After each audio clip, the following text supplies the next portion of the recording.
Hello everyone, my name is Allie and welcome to my channel. Today I'm going to be doing a March wrap-up. It's actually going to be a bit of a February March wrap-up because some of these I read at the very end of February, but I just thought it'd be fun to show you guys what I've been reading recently. Okay, so the first trilogy that I read in the end of February is called The Royals by Aaron Watt, and I have to say that this might be one of my favorite trilogies, romance trilogies that I've read in a while. I would give it a 97%. It's basically about a girl named Ella, and her mom passes away when she's 17. She's kind of on the run from the foster system, trying to take care of herself by working at a like kiddie strip club kind of thing. And one day a man comes in claiming to be her late father, who she's never met, his best friend.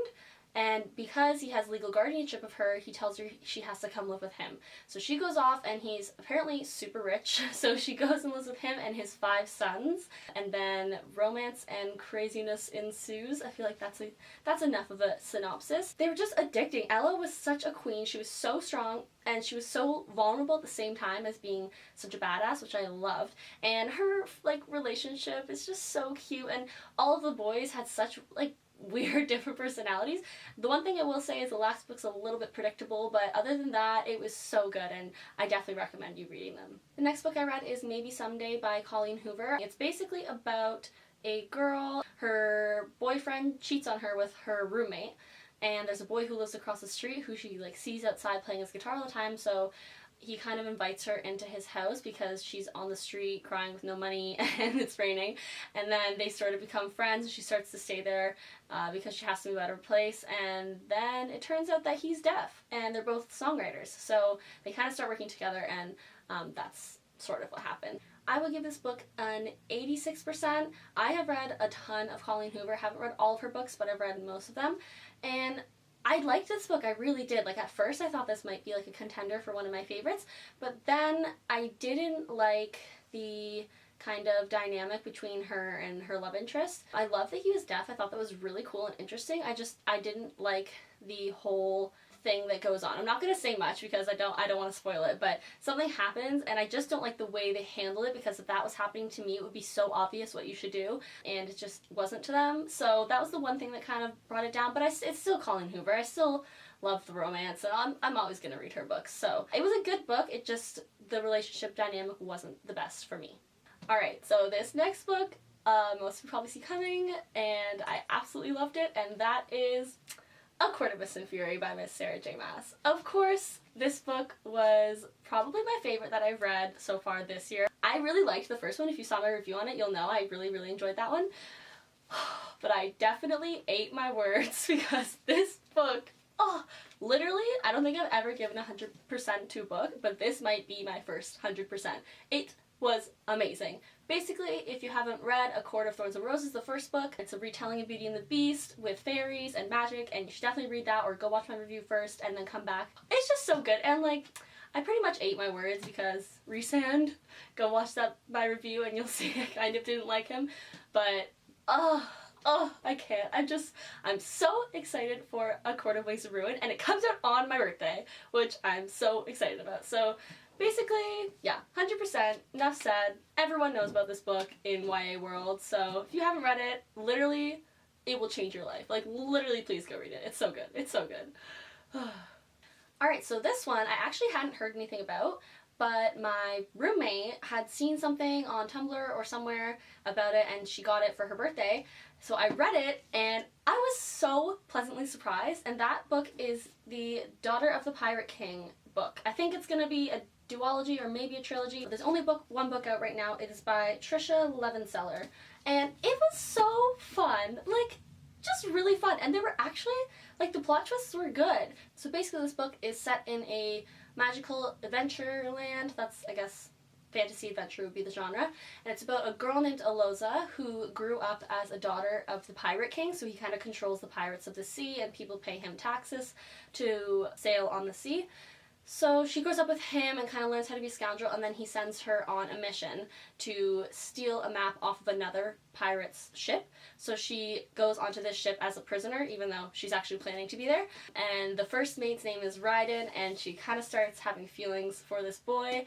And that's all I'm going to say. You have to read it. It's genuinely, it's so short. It's such a short book, but it's so good. And I loved their relationship. Ryden and Alosa's relationship was just so hilarious and good, and you don't expect that from like a really, really short book, and it's about pirates, right? Like, there aren't that many things about pirates. Honestly, it was so, like, a 97%, I would say. It was just really, really exciting. And the second one is coming out next year, I believe. I recommend not looking up the title of the second book because it gives away something that happens in the first book. So just don't look up the second book, just look up the first one and read it and tell me all about it in the comments, because it is probably one of the best books I'm going to read this year, I would say. One of the most fun. Maybe not the best, but the most fun.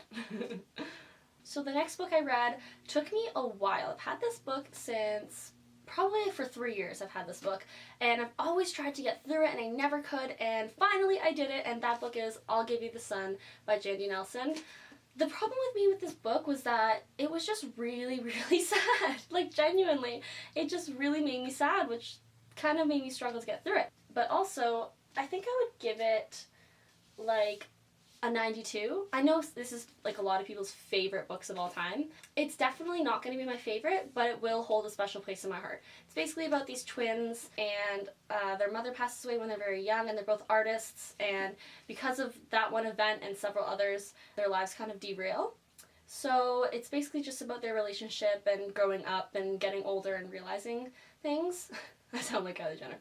But actually, it is about them realizing things. The beginning was very slow to me, and I was expecting it to be from Noah's perspective when he was older.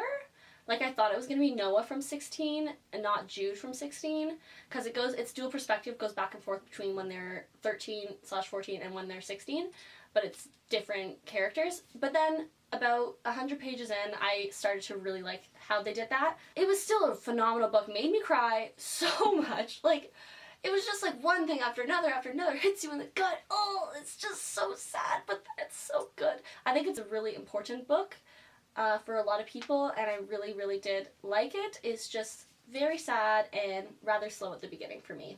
Okay, so this next book as well is kind of a fan favorite on BookTube, and that is 6 of Crows by Leigh Bardugo.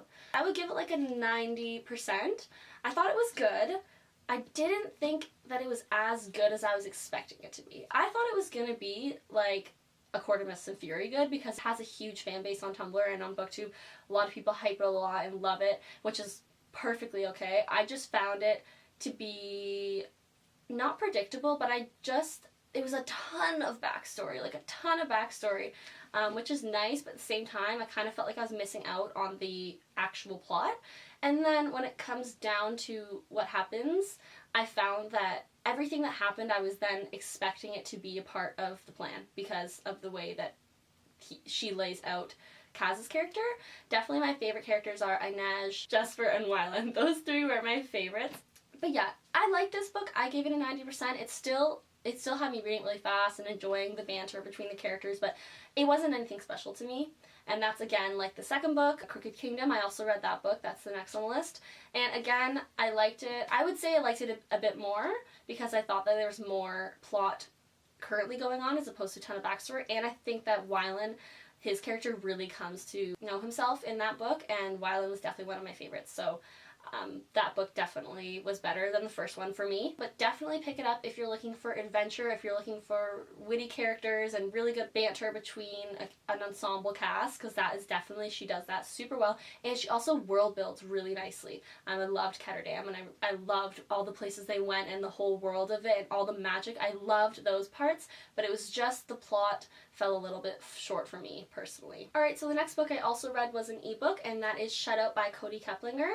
I just read this book because I read The Duff and I really, really enjoyed it. I wanted like a nice light contemporary, and it definitely was that, but I'm only going to give it an 80% because I was expecting The Duff and it really wasn't The Duff. But it's about a girl who goes to a high school and she's dating a football player, and there's this huge feud between the soccer players and the football players at her school, and it starts to impact her relationship.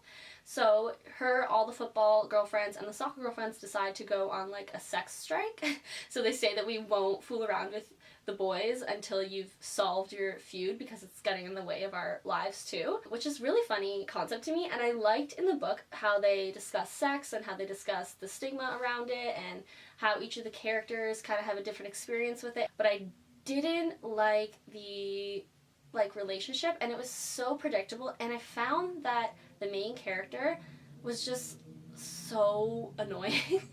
Like, genuinely, all she does is think about boys, and if she's not thinking about boys, she's thinking about sex, and if she's not thinking about sex, she's just, like, freaking out all the time, and I just needed her to, like, chill. So I think that's the only reason I didn't like it. I also read it really fast, and I was expecting a better ending than what happened, and it just kind of ended flat for me. Alright, so this next book I'm really happy to be reviewing. It's The Hayden Game by Sally Thorne. I read the ebook of this, and I loved it.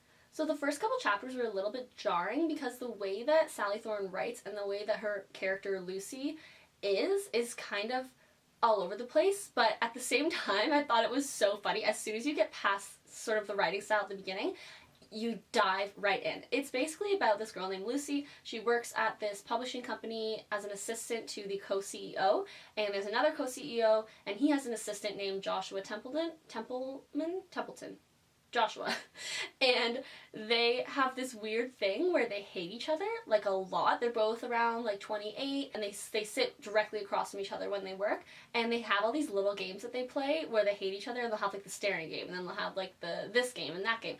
And eventually they sort of stop hating each other and start a relationship.